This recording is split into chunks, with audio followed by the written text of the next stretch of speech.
week 3 of the fantasy football season. Here's a few tight ends I have as sleepers this week. The first guy, Noah Fant of the Seattle Seahawks. And Noah Fant last week, he had a breakout type of ball game.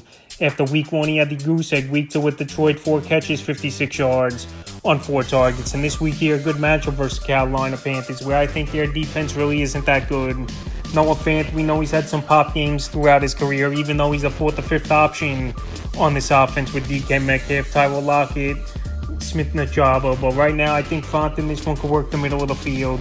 He can make a few plays for this Seattle Seahawks team, and they are a team that should be in the red zone, I believe, here early and often. So right now, this Panther defense isn't all that great, and Fant available in 98% of fantasy leagues if you need a tight end sleeper. This week, the next guy, Jake Ferguson of the Dallas Cowboys. I've mentioned Ferguson a few times already in the early going this season, and right now, his percentage ownage has gone up to 40% now. He's on, but still out there in 60% of fantasy leagues. And this Cowboy offense, they always target the tight end and find ways to get the tight end involved. We saw, obviously, the Jason Witten days over there in Dallas. We saw it with Dalton Schultz, and now he's gone to Houston and hasn't done anything for the Texans. And now we're seeing it with Ferguson. So week 1 at the Giants, not a great game, obviously. 2 catches, 11 yards.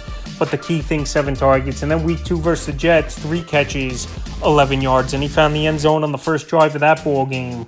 Was Jake Ferguson with 4 targets. So far, the first 2 ball games, 11 targets. This week, a great matchup at the Arizona Cardinals, where they're one of the worst teams in the league. And Budda Baker is out as well. So right now, another decent week here for Ferguson. He's going to be owned in more than 50% of fantasy leagues. So right now, while he's still on the sleeper radar, and a tight end I do have in my top 15 tight end rankings this week. If you haven't seen the video, check it out. It's on the channel. But anyway, Ferguson's still a sleeper for this week, and the third and final tight end I have as a sleeper is Tyler Conklin of the New York Jets. So Tyler Conklin last season had a decent rapport and put up some decent numbers in PPR leagues with Zach Wilson. And now, obviously, with Wilson back at quarterback after Rodgers tore his Achilles in week 1 here, he's going to be the starter. And like I said last week, a good ball game for Conklin. 5 catches, 50 yards. So right now, this is a ball game where it's going to be a grinded-out type of game. And a young quarterback obviously relies on the tight end as a security blanket. So right now, it's a matchup versus New England Patriots here for the New York Jets. A grinded-out division matchup, like I mentioned.